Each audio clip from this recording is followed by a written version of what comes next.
Boa noite a todos. A gente possa ficar de pé para estar na nossa língua. Você possa se colocar em posição de oração, em posição de adoração. Você possa clamar por Ele, por mais dele.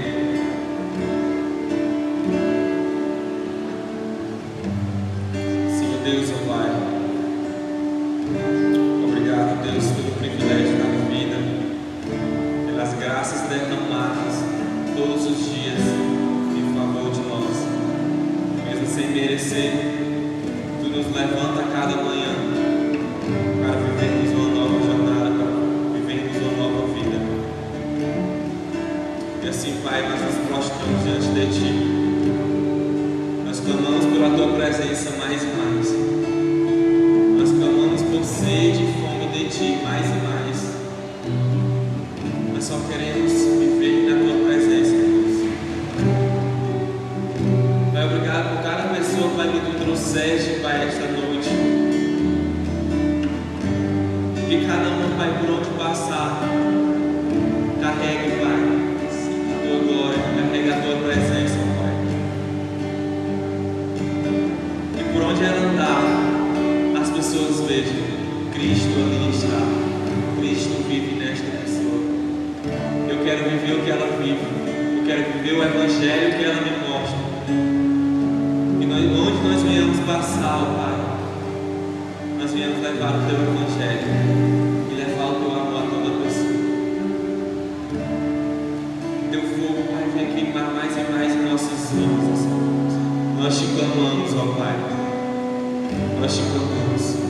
Tu és digno de nossa adoração, Tu és digno do nosso clamor, Pai. Tu és digno de nossa vida. E assim, Pai, nós clamaremos, Pai. Nós somos intercessores, Pai. Nós nos colocamos, Pai, sobre a brecha, Pai, de vidas, de almas, Pai, porque nós entendemos que nós podemos resgatar vidas em Teu santo nome, porque Tu nos deste, ó Pai, autoridade, Pai, sobre todas as coisas aqui neste lugar, Pai. Pelo santo nome de Jesus, Pai, cadeias se quebrarão, pessoas serão salvas, enfermos serão curados, ó Pai, pelo nome de Jesus, pela autoridade que Tu deste sobre esta terra, Pai. Pelo Teu Espírito que Tu deixaste conosco, ó Senhor Deus. Nós Te clamaremos, Pai, nós restauraremos o nosso planeta, nós daremos Kishirabubi, nós daremos todas as vielas, todas as ruas, Pai, para o Teu santo nome, e glorificaremos a Ti, sem cessar todos os dias. Vem e se faz presente no meio de nós. Nós Te clamamos, ó Pai. Nós Te clamamos.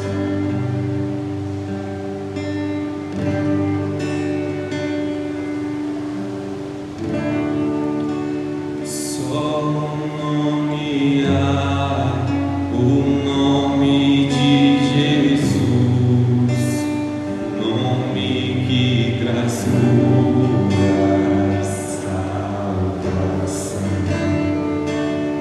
Só nomear o nome de Jesus, todas as nações vão declarar. O Pai o exaltou, Seu nome colocou acima de todo poder.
Jesus.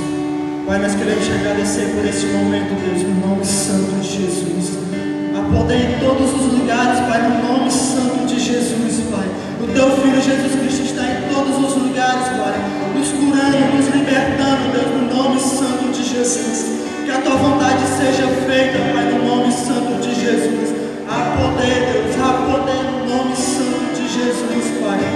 Em Filipenses 2, 9 e 11 diz: contudo, por causa disso, que Deus o elevou até a mais alta posição e lhe deu um nome que está acima de qualquer outro nome, para que ao nome de Jesus todo o joelho se dobre no céu, na terra e debaixo da terra, e toda língua confesse que Jesus Cristo é o Senhor, para a glória de Deus Pai. No nome de Jesus, Pai, que a Tua vontade seja feita, Deus. Vem nos abençoar, Pai. Nos abençoa, Deus, no nome santo de Jesus. Vem sobre este local, Deus, no nome santo de Jesus. Vem glorificar, vem estar presente, Pai, no nome santo de Jesus. Que a Tua vontade seja feita, Pai. Que a Tua palavra venha nos edificar, que a Tua palavra venha nos transformar, Deus. No nome santo de Jesus, que possamos sair daqui transformados, Deus, no nome santo de Jesus. Nós choramos e te agradecemos, Pai. E que a Tua vontade seja feita, Pai, no nome de Jesus. Amém.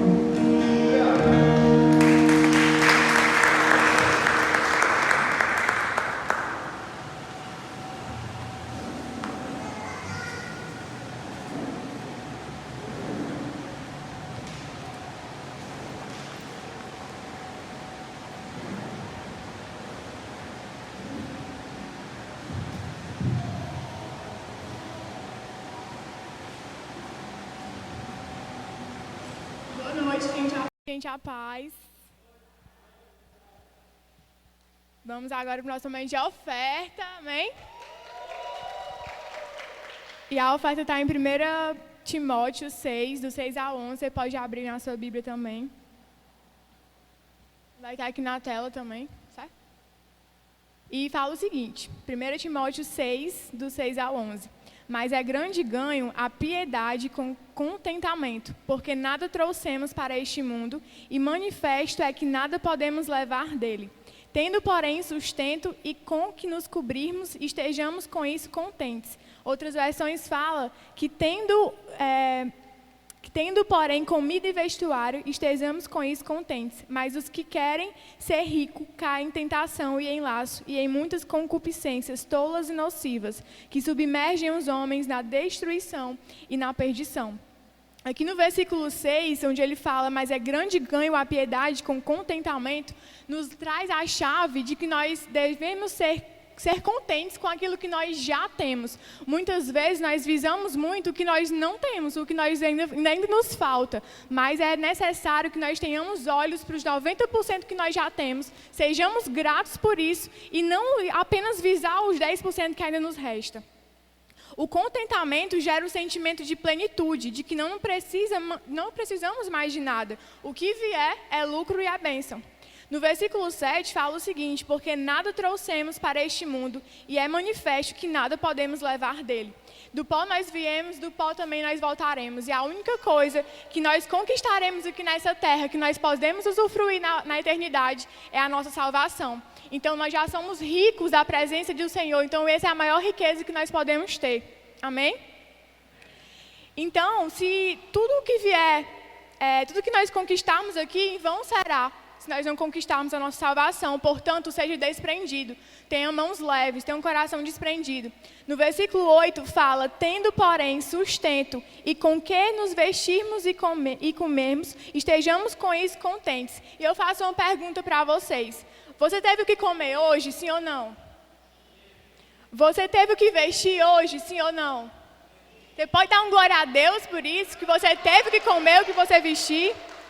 E aí, eu lembro de quem não tem. A minha mãe, certo dia, chegou em casa e ela chegou até chorando, um pouco emocionada, e ela compartilhou comigo que ela acompanha um projeto de crianças, que é a ABB, e ela viu uma criança sentada na rua, num sol quente, sentada na calçada com a mãe atrás de comida, nos lixos, e elas não encontraram E assim, essas crianças, elas vão para beber e às vezes a única refeição lá ofertada é o que ela come no dia. E a mãe, poxa vida, como que eu queria logo ter começado esse projeto, porque essa é a realidade não só dessa criança, mas de muitas. E nós temos o privilégio de ter isso no nosso meio e ter todos os dias o pão de cada dia, esse sustento. Então que nós possamos mais ser gratos e não reclamar por aquilo que nós temos.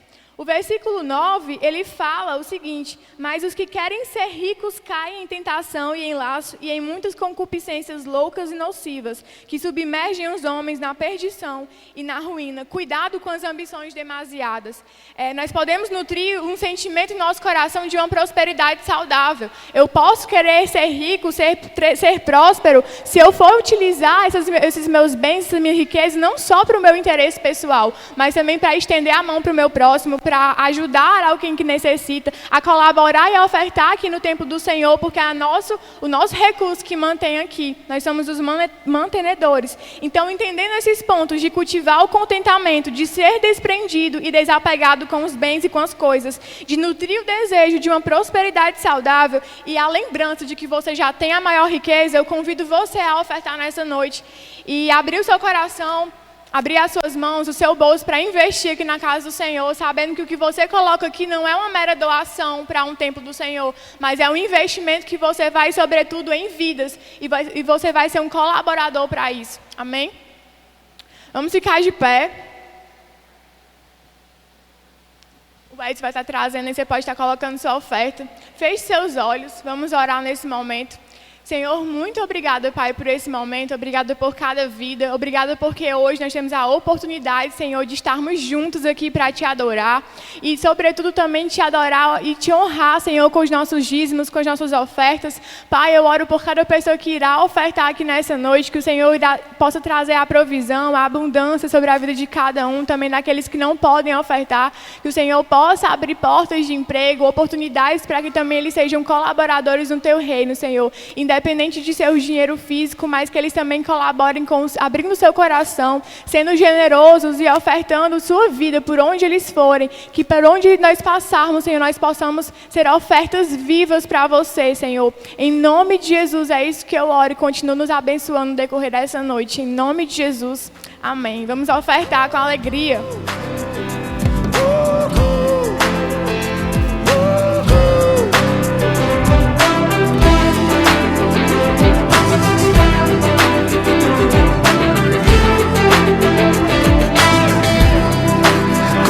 Posso agradecer a Deus por estar na cova dos leões, na fornalha ardente não queimar.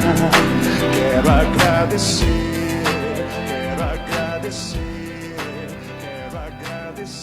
ao Salvador.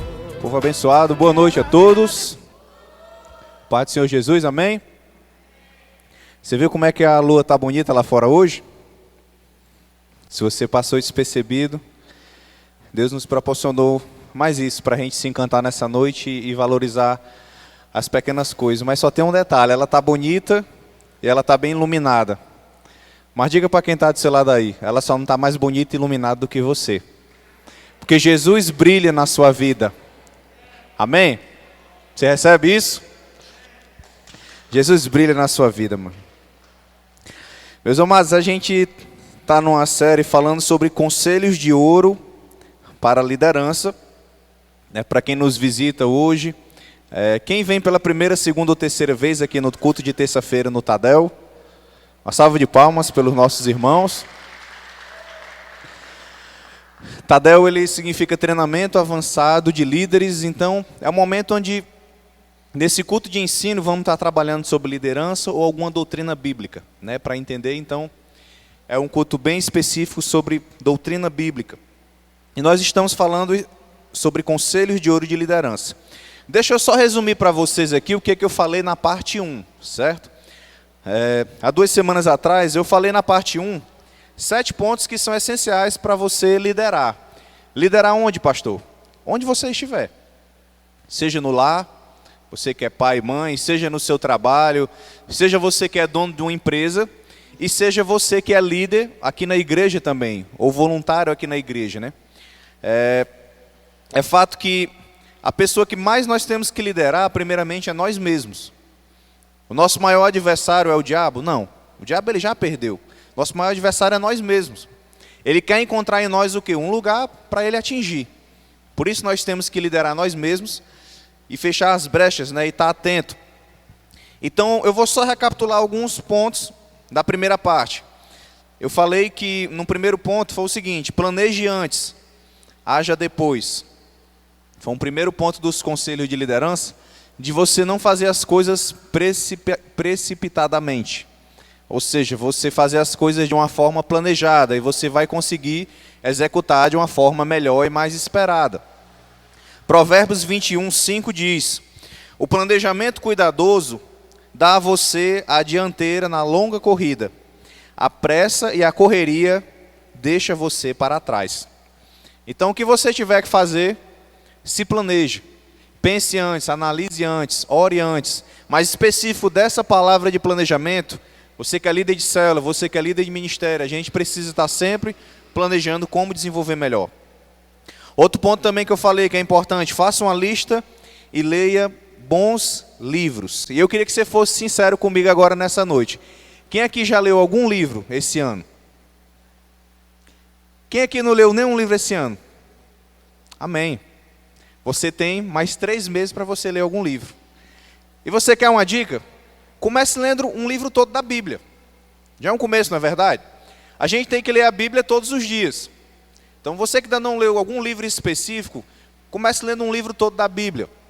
E um livro que me vem à cabeça para você ler, leia a carta de Tiago, certo? Mas ler bons livros, isso é essencial para você também crescer em liderança, né? Faça uma lista, veja bons livros. Se você quiser alguma indicação, eu também posso estar passando para você daquilo que a gente vem meditando.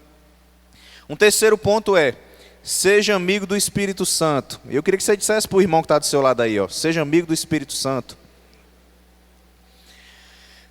Porque isso aqui vai ser essencial, meus irmãos. O que fazia diferença na liderança de Jesus era o quê? Ele estava sempre ouvindo a Deus em comunhão com o Pai e em comunhão também com o Espírito Santo.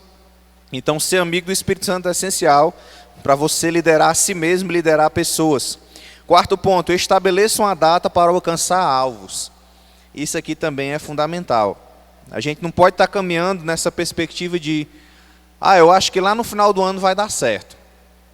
Mas você não estabelece uma data, uma meta, alguma coisa. Aqui na igreja a gente sempre caminhou a cada ano estabelecendo metas. A gente sempre busca atingir o dobro do que a gente alcançou no ano anterior. Para a glória de Deus, a gente tem conseguido manter essa meta. Seja pessoas estarem num culto, seja batismos, seja a questão das células, aquilo que a gente tem como meta, né, de liderança. Então, estabeleça uma data para você alcançar alguma coisa na sua vida. Isso vai te dar um foco, vai te dar um objetivo. Você vai caminhar mais centrado. Amém?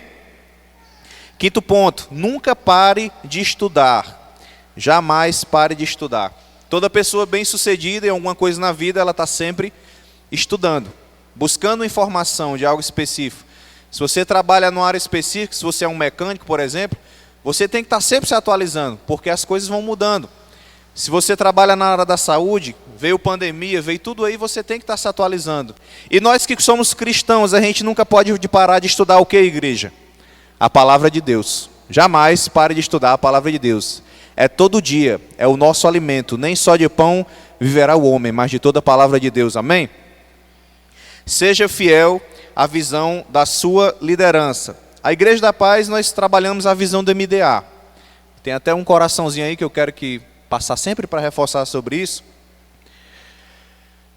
Esses são os pilares de como nós estruturamos. Teve até um irmão que me perguntou hoje, né, sobre a questão da doutrina da igreja. Nós somos uma igreja evangélica, protestante, pentecostal, porque nós acreditamos nos dons do Espírito, e assim nos estruturamos. O reino de Deus que está em todo lugar, a igreja do Senhor Jesus, que é você, nós somos a igreja do Senhor Jesus, a igreja local, que é esse espaço, a célula nos lares, que na semana, e o discipulado 1 a 1, seja de solteiros ou seja de casais. Então, a visão da nossa liderança, da nossa igreja, ela caminha sobre isso. E aquilo que a gente traça de plano aqui para trabalhar no ano, é algo também que a gente vai seguir junto nisso. A partir do momento que eu quero trilhar um caminho diferente, isso já vai, a partir daí, ser um problema. Porque das duas, uma, ou a gente caminha junto em concordância, ou de alguma forma algo vai sair dos trilhos, ou vai fazer você seguir outros caminhos. Não vai ter como a gente andar em discordância. O maior exemplo disso é Babel. Enquanto eles estavam em concordância, Deus mesmo falou lá em Gênesis, eles vão conquistar, eles vão chegar lá. O problema era a motivação errada deles de estar em concordância. E assim eles caíram. Mas aqui era a chave da igreja de Atos, e essa é uma chave para a nossa vida também. Andar em concordância com a nossa liderança. E você tenha sempre uma atitude de fé. Sempre temos que ter uma atitude de fé. Aconteceu um problema, eu vou ter uma atitude de fé. Está tudo um caos no mundo, eu vou ter uma atitude de fé. Estou tendo um problema em casa, na família, alguma coisa, eu vou ter uma atitude de fé. Jamais palavras de pessimismo. Tenha uma atitude de fé e de coragem, porque o teu Deus é poderoso, amém? Você nunca vai ser bom naquilo que você não entende. E assim a gente fechou esse primeiro bloco. A gente trouxe alguns ensinamentos bíblicos, mas aqui um resumo do primeiro bloco foi isso. Então você tem que entender algo, você tem que entender a palavra de Deus, você tem que entender do que Jesus fez, para você ser bom nisso também, e cada dia mais ser parecido com Ele.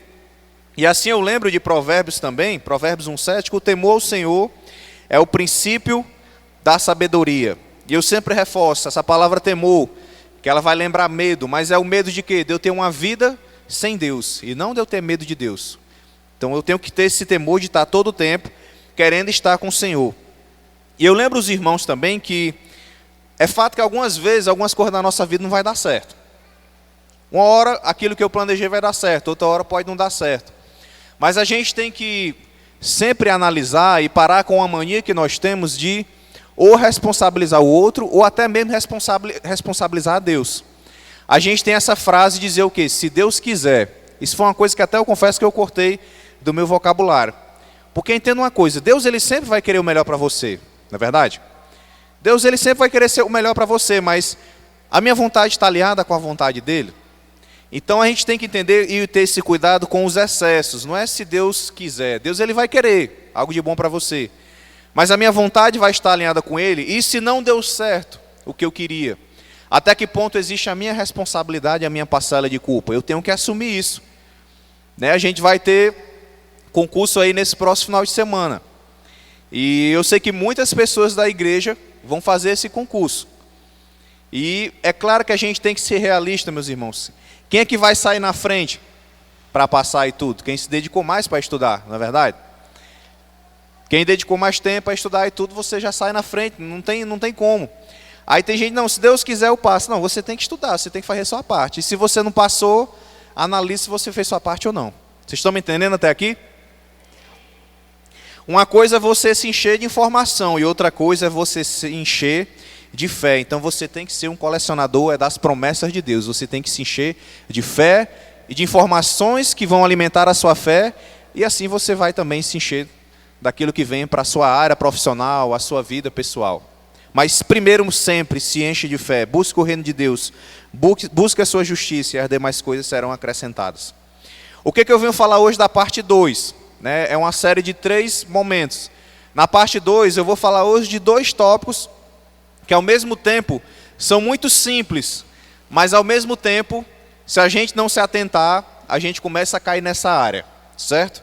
Então, fora esses 7 pontos, o ponto 8 de hoje é: melhore sua vida de oração. Diga para o seu irmão, melhore sua vida de oração. Líderes que oram neutralizam o inferno e atraem os céus. Você pode dar uma glória a Deus por isso?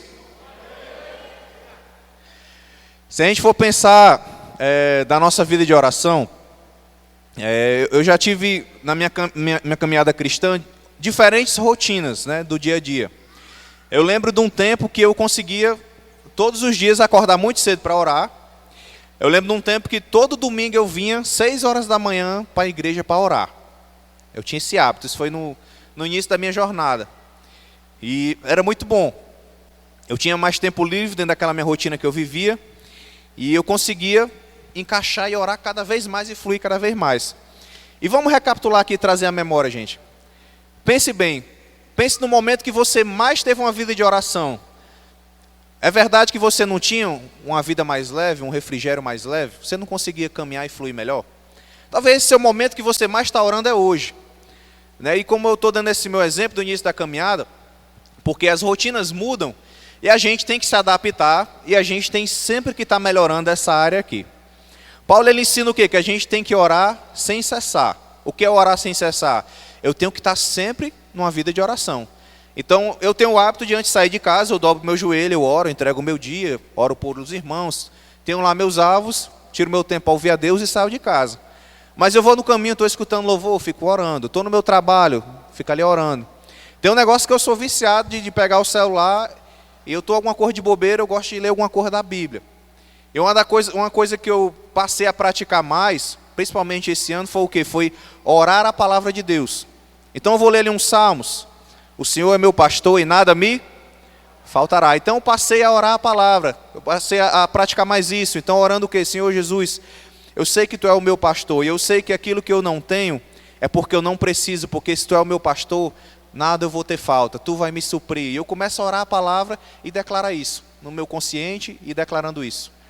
Então nós precisamos melhorar a nossa vida de oração. Você que é líder, você precisa melhorar a sua vida de oração. O que foi que os discípulos pediram a Jesus, se a gente for ver lá nos evangelhos? Eles não pediram a Jesus para ficar direto andando em cima do mar, né, como Pedro andou. Eles não pediram a Jesus para ter o poder para os demônios, para a cura, tudo isso. Não, você vai ver que eles pediram. Tem lá nos evangelhos, eles falando sobre, Senhor, nos ensina a orar. Porque eles entenderam que a chave da liderança de Jesus era o quê? Porque ele era um homem de oração. Jesus ele tinha os momentos de monte, quando ele se isolava, e depois ele tinha os momentos de vale, que é quando ele ia para o meio das pessoas, para a cidade e fazer a sua missão. Então esse era o segredo, e os discípulos viram isso, e eles queriam aprender mais disso. Isso foi a chave para que a igreja continuasse, veio a igreja primitiva, há mais de 2000 anos e nos reúne aqui. Já pensou se a nossa igreja não tivesse ninguém orando por essa igreja? Já pensou se nós não tivéssemos nenhum tipo de vida de oração, como é que estaria a nossa vida? Como é que estaria a nossa caminhada? Porque outra coisa também que eu reflito é o seguinte: se você não consegue orar como você pode, ore pelo menos, se você não consegue orar como convém, ore pelo menos como você pode. Esse é o conceito. Ou seja, você precisa orar mais, mas às vezes a rotina, alguma coisa está atrapalhando. Então ore pelo menos como você pode. Mas imagine você passar um dia sem falar com Deus. Imagine você passar um dia sem ter um relacionamento com Deus. O negócio fica difícil. Imagine uma igreja que não é sustentada por algum momento de oração. Seja nas células, seja a intercessão que se reúne aqui, seja nas casas dos líderes orando, seja você como irmão em Cristo que ora pela igreja, por liderança e tudo. Então, não tem como, gente. E quem ora vai experimentar resultados que quem não ora nunca vai. Essa também é uma realidade. Eu pergunto uma coisa aqui, quem aqui é casado? Você teve um tempo que era solteiro e na sua fase de casado você experimentou coisas que na época de solteiro não era possível, não é verdade? E não é só sexo não, viu? Tem coisas que a gente só não experimenta na vida de casado, para quem é casado. Eu ainda não sou, então não posso dizer, estou perguntando para quem é que é, né? Tem coisas que você só vai experimentar na vida a dois. Seja as dor de cabeça ou seja as alegrias, né? Isso é fato, é o equilíbrio, né? Então assim, da mesma forma, você só vai experimentar muito mais mover de Deus, melhores resultados, se fortalecendo nessa vida de oração. Há coisas que só não funcionam ainda porque não oramos, e há coisas que só acontecem porque alguém orou. Isso é um fato. Isso é algo que é determinante. Algo não aconteceu, você está orando por isso? Algo aconteceu, talvez você não orou, mas algum irmão orou por isso. Então, a oração, essa chave da oração, ela é crucial e ela vai se bater de alguma forma na sua vida. Muitas vezes as pessoas podem não querer ouvir as suas palavras, também é outro conceito. A pessoa não quer ouvir minhas palavras, a pessoa não quer me ver, não quer olhar na minha cara, a pessoa não quer ter nenhum contato comigo, mas ela não tem como fugir da minha oração. Isso pode ser o seu filho, pode ser o seu esposo, pode ser um irmão, pode ser alguém no seu trabalho. Não tem como essa pessoa fugir da sua oração. Amém? João 16, 24, Jesus disse, até agora vocês não pediram nada em meu nome. Peçam e receberão, para que a alegria de vocês seja... Quem quer a alegria completa aqui? Eu quero. vamos alinhar a nossa oração à vontade de Deus. Vamos melhorar a nossa vida de oração. Isso vai nos dar algumas características que é marca de Jesus e que vai ser marca na sua vida. Isso vai te dar reconhecimento. Uma pessoa que ora, querendo ou não, você vai ver algo diferente nela, uma pessoa de oração. Porque que muitas vezes no seu trabalho, faculdade, alguma coisa, alguém chega para você de repente, ei, ora por mim. Estou passando pela necessidade. Ei, faz uma oração por mim e me coloca na tua oração. Você já passou por isso?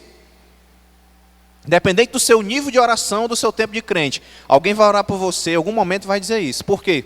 Porque quem ora, você carrega uma presença, você carrega uma unção ali. Né? E você tem que o quê? É alimentando esse fogo. Então, as pessoas elas vão procurar você, isso vai te dar reconhecimento. Isso também vai te dar autoridade. A pessoa que ora, ela vai ter uma autoridade. E a nossa autoridade está no nome de Jesus. Nós oramos no nome dele, não no nosso nome, nós somos pó da terra. Mas no nome de Jesus nós temos essa autoridade, nós também vamos ter o respeito. Então você tem que fazer da oração o seu estilo de vida. E esses dias mesmo, se você for analisar só o grupo do WhatsApp da igreja, teve gente aí que pediu oração. E depois botou lá o testemunho da cura, da resposta, do que aconteceu. Vocês viram? Vocês prestaram atenção nisso? Foi no grupo do Difren, foi no grupo da igreja. Eu vejo isso nos grupos de célula. Muitas vezes termina o culto aqui, chega um irmão aqui e dá um testemunho. Pastor, eu estava com uma doença, alguma coisa. No culto de hoje eu fui curado. Glória a Deus. Tem gente que chega lá fora e diz isso. Sentiu a presença de Deus e foi curado de alguma coisa. Às vezes a pessoa não quer nem dizer o que é, e não precisa nem dizer não, e não precisa nem dizer nomes, porque é para a glória de Deus. Mas a pessoa chega e fala isso. Isso não tem a ver conosco, isso tem a ver com quem? Com Ele. Mas nós precisamos estar o quê? Se movimentando em oração, para que assim Ele faça se mover no nosso meio.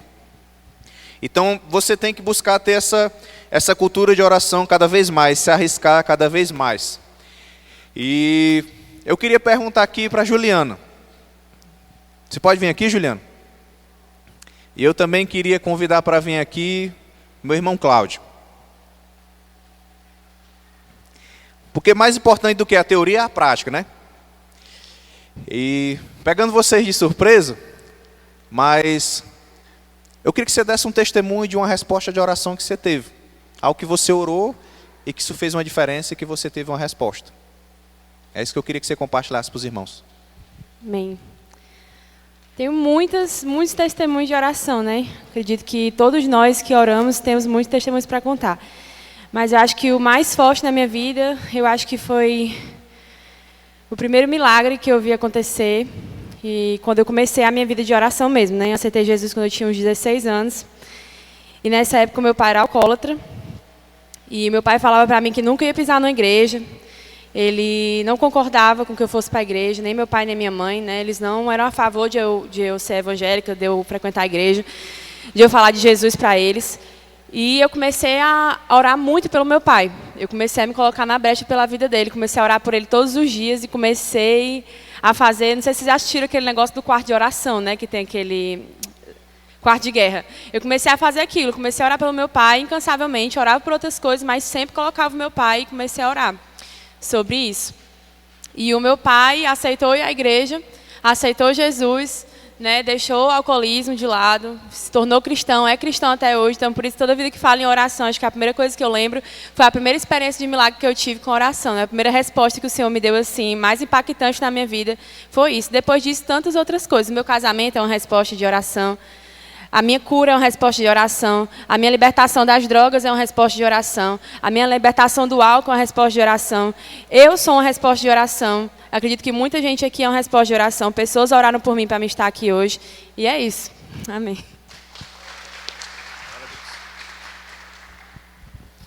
Amém.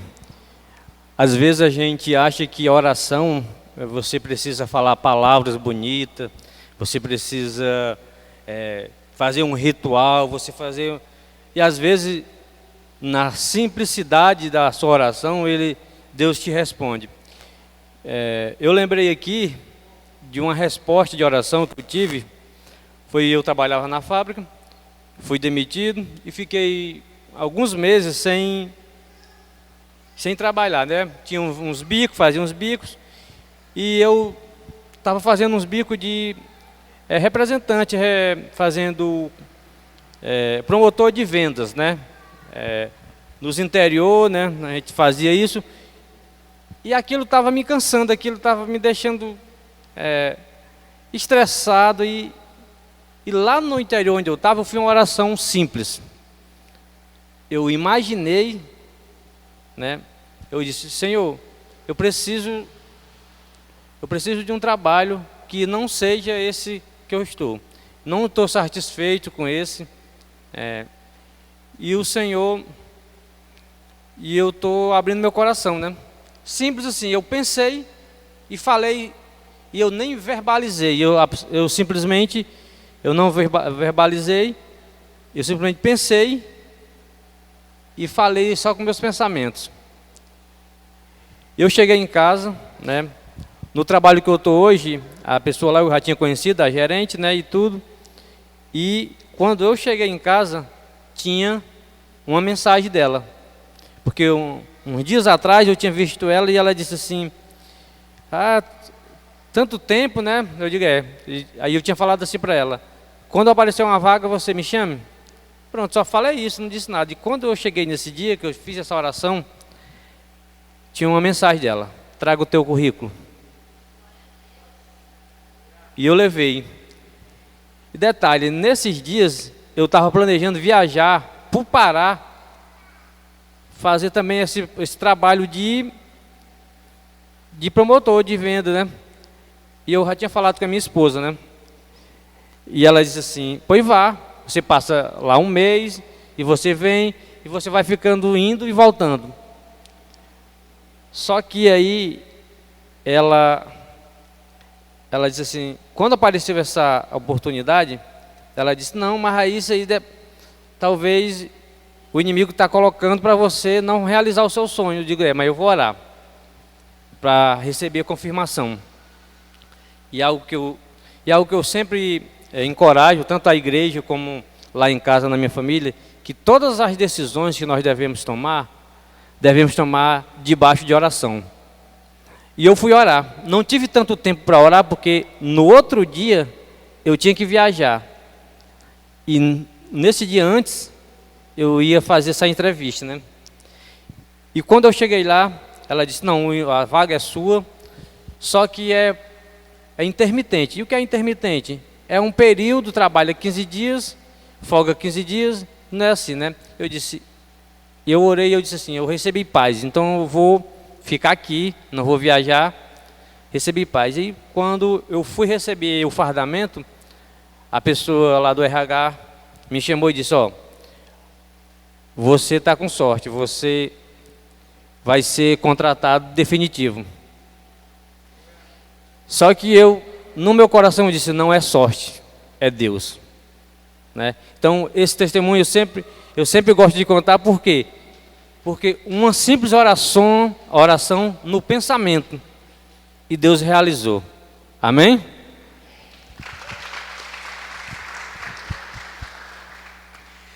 Por que isso é importante? Esses testemunhos. Porque todo mundo aqui tem testemunho. E um conceito também que é importante você guardar na sua mente. Você pode estar vivendo agora uma grande tribulação, uma grande tempestade, algum fato grande na sua vida, que vai requerer de você muita oração. Mas olha para trás, todas as respostas de oração que Deus já te deu. Então você acha que o que está acontecendo vai te derrubar? Não vai não, porque Deus é mais poderoso do que isso. Que isso venha para te aperfeiçoar, que isso venha para nos moldar, que venha para nos fortalecer. Deserto é lugar de passagem e para a gente sair aprovado. Amém? Um outro ponto para a gente pular aqui, sobre conselhos de liderança. Então você líder, né? Em casa, no trabalho, na igreja, orar por seus liderados. Você que é membro da igreja, orar pela liderança, orar pelos irmãos. Domingo a gente falou sobre não olhar ninguém segundo a carne, então ter um olhar espiritual.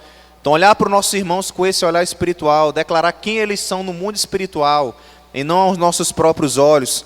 Então você está em constante oração. As pessoas da sua célula, você está em oração pelas pessoas da sua célula. Isso vai ser crucial para ela ter sucesso, para crescer, para estar bem, para as pessoas estarem saudáveis.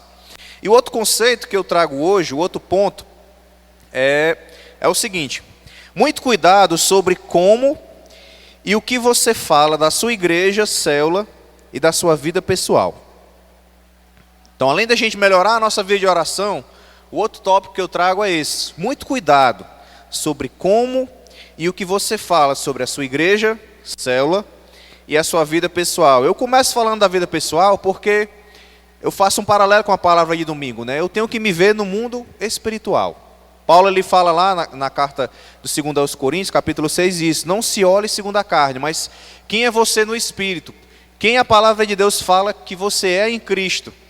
Se ela diz que você é mais que vencedor, se ela diz que você tem poder sobre o pecado, que você não é mais escravo do pecado, se ela diz que o maligno não tem autoridade sobre a sua vida e a sua família, se ela diz que você vai ser uma pessoa próspera, se ela declara tudo isso, é isso que eu tenho que tomar posse.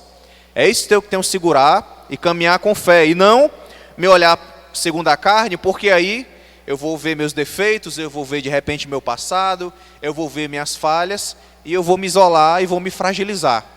Então, muito cuidado sobre o que você se vê e o que você declara sobre si. Provérbios 18, 21. Ó. A morte e a vida estão no poder da língua. O que a bem utiliza, comerá do seu fruto. Olha o poder da língua, né? E Tiago compara a língua também, fala muito sobre isso, no sentido até do controle de um barco, né? Porque algo tão pequeno, mas tem um poder tão grande. Quando ele compara a questão no barco, é com o leme, né? Porque é algo que também vai fazer fundamental para guiar para onde vai aquele barco, aquele navio. O poder do leme. E o poder da nossa língua também vai ser fundamental de para onde a gente está se movendo. O que a gente está declarando. O que a gente está vendo sobre si. Então nunca fale o que você está vendo, mas sim o que você quer ver. E o que você quer dizer com isso, pastor? Que eu grifei desse versículo. É porque a gente vai ver algum cenário, muitas vezes difícil. Mas o que eu quero ver? Aí eu começo a declarar no mundo espiritual. É o problema no casamento? Eu vou começar a declarar a superação disso. Eu começo a declarar a bênção que minha esposa ou meu marido vai ser. É problema nos seus filhos, na escola alguma coisa, eu vou começar a declarar no mundo espiritual uma atmosfera diferente. É alguma coisa na sua vida pessoal, no dia a dia, alguma coisa de convívio da igreja, enfim. Eu começo a declarar, usar minha boca para ser bênção e não maldição. Eu tenho que ter muito esse cuidado, aqui falando da minha vida pessoal. E quando eu vou analisar esse cenário na célula, né, para quem aqui é de uma célula, eu tenho que ser a pessoa que vou declarar sempre o melhor sobre a minha célula. A minha célula, eu tenho que ser a pessoa mais feliz, mais otimista e mais alegre sobre a minha célula.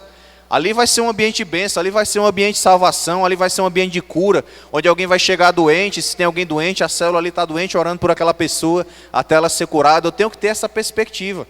Eu tenho que ter essa mentalidade de um olhar espiritual. E também sobre a nossa igreja, a gente vai também nessa mesma linha. Igreja vive ciclos, vive fases, vive momentos. E o que eu tenho que ter sempre a perspectiva sobre a minha igreja, a visão dela é o quê? É que ela vai vencer, é que ela vai ser fiel. É que ela vai ser bíblica, é que Jesus será o centro dela, é que a palavra de Deus será o centro dela. Vocês estão me entendendo, igreja? Amém? Palavras, elas são como sementes, muito cuidado. Preste atenção no que você está plantando. E eu lembro do lado de Gálatas 6, aquilo que o homem semear, ele vai colher. Então, a gente tem que prestar atenção nisso. Isso eu falo de mim, isso eu falo da igreja, eu falo de todos os irmãos, eu falo de você como líder, e você que vai liderar em qualquer área da sua vida. E eu quero que a gente gere no nosso dia a dia 3 atmosferas do que a gente vai declarar. 3 atmosferas que é fundamentais. Por que 3? 3 fala de confirmação. A primeira atmosfera que eu quero que a gente gere e declare é uma atmosfera de alegria. Filipenses 4,4 diz: alegre-se sempre no Senhor. Novamente direi, alegre-se. Paulo estava dizendo isso para os filipenses. E ele estava dizendo isso para esses irmãos no momento de alegria? Não, era um momento de dificuldade. Era um momento que a igreja passava por perseguição, era um momento que eles enfrentavam tribulações, mas Paulo estava lembrando o que a essa igreja, ele nos lembra que hoje, alegre-se sempre no Senhor. Então diga para o seu irmão que o Senhor seja a sua alegria, que Ele seja abundante de alegria na sua vida, se alegre nele. Tiago também nos lembra, meus irmãos, considere motivo de grande alegria o fato de passarem por diversas provações, porque vocês sabem que a prova da sua fé produz perseverança. Como é que pode eu me alegrar porque eu estou sendo perseguido, estou passando por provação, seja o que for? É isso que ele quer dizer. Até porque existe um detalhe. Se você está passando por alguma provação, alguma coisa, isso é um sinal também que você está vivendo a palavra de Deus. Porque se a nossa caminhada cristã está muito calma, está muito branda, não está acontecendo nada, não tem nenhum problema, rapaz, tem alguma coisa errada. Porque se no mundo a gente vai ter tribulação, se a palavra de Deus fala que a igreja vai ser perseguida, se a palavra de Deus fala que coisas vão se levantar contra a igreja, e está muito calmo para mim, então eu tenho que me avaliar, eu tenho que pensar a respeito. Não que eu vou querer também atrair para a minha vida tribulação e problema, esse não é o fato, igreja. Mas o fato é, até que ponto eu estou verdadeiramente vivendo esse evangelho? E até que ponto eu tenho que me doar mais, eu tenho que me entregar mais, eu tenho que renunciar ao meu eu e viver mais dessa atmosfera de alegria em Cristo. Então a gente tem que criar essa atmosfera de alegria no nosso dia a dia, na célula, no ambiente da igreja, com os irmãos. As pessoas têm que passar por você, e mesmo que você esteja todo quebrado por dentro, mas a alegria do Senhor vai ser derramada sobre a vida dessa pessoa, amém? Quem passar por você sinta uma alegria diferente, porque é a alegria do Espírito. E outra atmosfera que a gente tem que gerar é uma atmosfera de fé. E eu lembro também desses versículos-chave aqui, ó. Ora, sem fé é impossível agradar a Deus, porque é necessário que aquele que dele se aproxima, creia que ele existe e que é galardoador dos que o buscam. Essa palavra galardoador, em outras versões fala, ele vai te recompensar. Tenha fé porque existe uma recompensa pela sua fé. Existe uma recompensa porque você não desistiu. Existe uma recompensa porque você não ficou pelo caminho, não parou. Não desistiu de carregar a sua cruz. Existe uma recompensa para isso. É só na glória eterna? Pode ser que sim, mas também a palavra fala de glórias que virão aqui na vida terrena. Então persevere e crie essa atmosfera de fé em você e por onde você fala. E olha o que também diz em 1 João 5,4. Porque todo que é nascido de Deus vence o mundo. E esta é a vitória que vence o mundo, a nossa fé. É a nossa fé que nos faz continuar, superar, não desistir, continuar crendo em Deus, não se desiludir com homens e com as situações que envolvem os homens, porque nós estamos com a nossa fé alicerçada em Jesus, amém?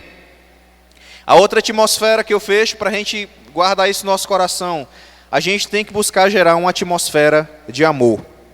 Amados, amem uns aos outros, pois o amor procede de Deus. Aquele que ama é nascido de Deus e conhece a Deus. Quem não ama, não conhece a Deus, porque Deus é amor. Então a gente também tem que criar essa atmosfera de amor de alguma forma. E uma coisa que eu sempre bato, é muito fácil você amar quem te ama, é muito fácil você corresponder quem te corresponde. Mas o desafio é, procura também amar, seja as pessoas que estão carecendo do amor, mas muitas vezes não estão com muito contato contigo. E o ambiente igreja, ele vai gerar isso. Eu estava falando com a irmã esses dias que está lá no Horizonte, cuidando da filha dela. E é interessante como coisa simples, ela é analfabeta, ela só consegue falar por áudio. Então ou eu tenho que ligar para ela, ou eu tenho que mandar áudio para ela. E a gente começou a conversar e tudo, e ela estava num momento difícil, se sentir sozinha. O simples fato da conversa, meus irmãos, ela sentiu esse amor que eu estou falando aqui. E eu também senti esse amor dela por mim. Porque eu também não estava nos meus melhores dias. E a gente, naquele momento, naquela troca de mensagem, conversando, ela sentiu o amor de Deus e eu senti o amor de Deus também sobre a minha vida. Então, olha como isso é fundamental. Então, a atmosfera de amor, ela foi gerada de alguma forma. Quando eu compartilho, quando eu renuncio algo de mim, quando eu deixo, muitas vezes, algo que vai até mesmo me favorecer em prol do outro. É uma situação que eu, particularmente, às vezes, vivo muito no meu trabalho. Às vezes a gente compra alguma coisa ali para lanchar alguma coisa e tudo, vem um colega de trabalho, vai e come. Às vezes ele nem agradece. Acontece isso. E tem uns colegas de trabalho que também estão por aqui e sabem do que eu estou falando. Mas o que acontece? Eu acredito que aquela pessoa estava com fome, estava com alguma necessidade. Então, de alguma forma, eu providenciei para ela uma atmosfera de amar ela, de alguma forma. E a recompensa vem de quem? Vem de Deus. Então, trate as pessoas como vencedores e elas responderão como tais. Vencedores no sentido que? Numa atmosfera de alegria, de fé e de amor. E elas vão corresponder a isso de alguma forma. E olha como é que Jesus fazia isso. Jesus falou que os discípulos fariam obras maiores do que ele realizou. Quem é discípulo de Jesus aqui? Você vai realizar obras maiores do que ele realizou. A palavra declarou isso. Olha o que ele fala em João 14. Digo-lhes a verdade, aquele que crê em mim, quem crê em Jesus, de glória a Deus, fará também as obras que eu tenho realizado, fará coisas ainda maiores do que estas, porque eu estou indo para o Pai. Eu farei o que vocês pedirem em meu nome, para que o Pai seja glorificado no Filho. O que vocês pedirem em meu nome, eu farei. Então as obras são muito maiores, e às vezes a gente olha para a história de Jesus, olha para os milagres, a gente foca nisso e a gente pensa muito que a gente vai fazer coisas maiores focando nisso. Não, o simples fato de você estar em Quixaramubim hoje, você está salvando vidas em Quixaramubim hoje, você está convidando pessoas para a igreja, conhecendo a Cristo, você está fazendo grandes obras. Porque Jesus, ele andou aonde? Naquela região lá de Israel. Ele percorreu aquela região. As obras maiores também falam no sentido da gente ser discípulo e expandir o evangelho para outras regiões. Então o fato de você estar levando essa palavra da salvação para outras pessoas, você já está dando um passo maior, que Jesus não conseguiu naquele tempo, porque ele contava que você ia fazer isso. Você ia levar essa palavra para alguém, você ia orar por alguém, e assim os dons também do Espírito, eles vão fluindo. Em algum momento você vai orar por cura, você vai expulsar um demônio, vai acontecer alguma coisa, e você se permita ser usado por Deus, amém?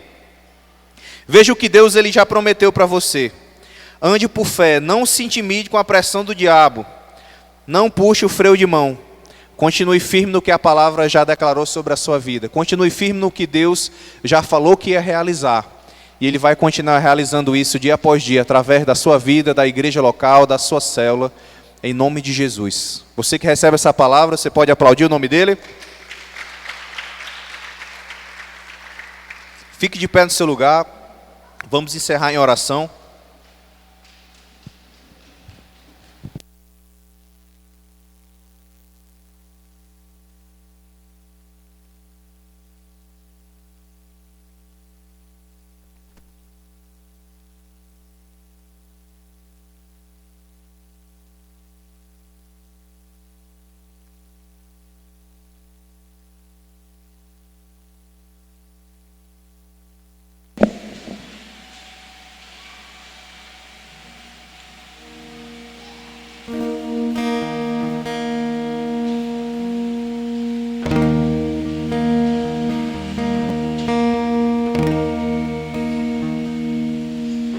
Lutamos com armas de fé, nada irá resistir enquanto adoramos.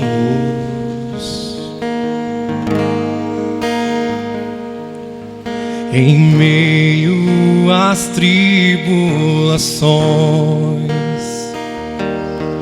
o nosso Deus é vencedor, nós o adoramos.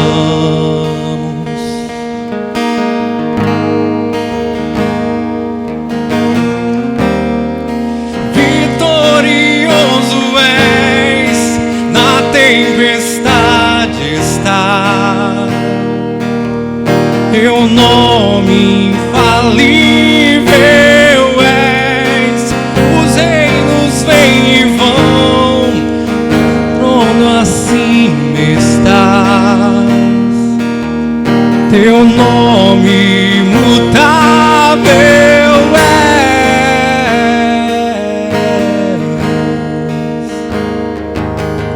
O inferno não prevaleceu e nada irá me impedir